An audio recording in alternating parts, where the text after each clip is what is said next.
નવી ભેળ શીખવા માટે તમે આજે આ વિડીયો જોઈ લેજો। તેમાં આપણે પહેલાં તેલ મૂકીશું, પછી એની અંદર આપણે જીરું નાખીશું, હિંગ નાખીશું અને ઝીણું કટિંગ કરેલું બટેકું નાખીશું। તે સાંતળાઈ જાય એટલે પછી એની અંદર આપણે લીલા મરચાં નાખીશું, હળદર નાખીશું અને પછી કાંદા અને ટમેટાં નાખીશું। કાંદા અને ટમેટાં થોડા ઓછા સાંતળવાના છે જેથી ભેળનો ટેસ્ટ બની રહે। પછી તેમાં મીઠું, ધાણા જીરું, લસણવાળી ચટણી અને મેન જે છે આ આમચૂર પાવડર નાખીશું।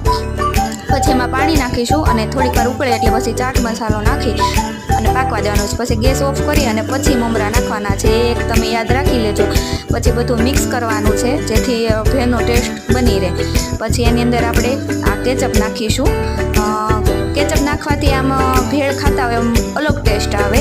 અને પછી આપણે ધાણા નાખી દેવાના છે। ધાણા નાખી અને પછી છેલ્લે લાસ્ટમાં કોરા મમરા અને લીંબુ નીચોવાનું છે। એકવાર ટ્રાય કરજો, બહુ મસ્ત બને છે।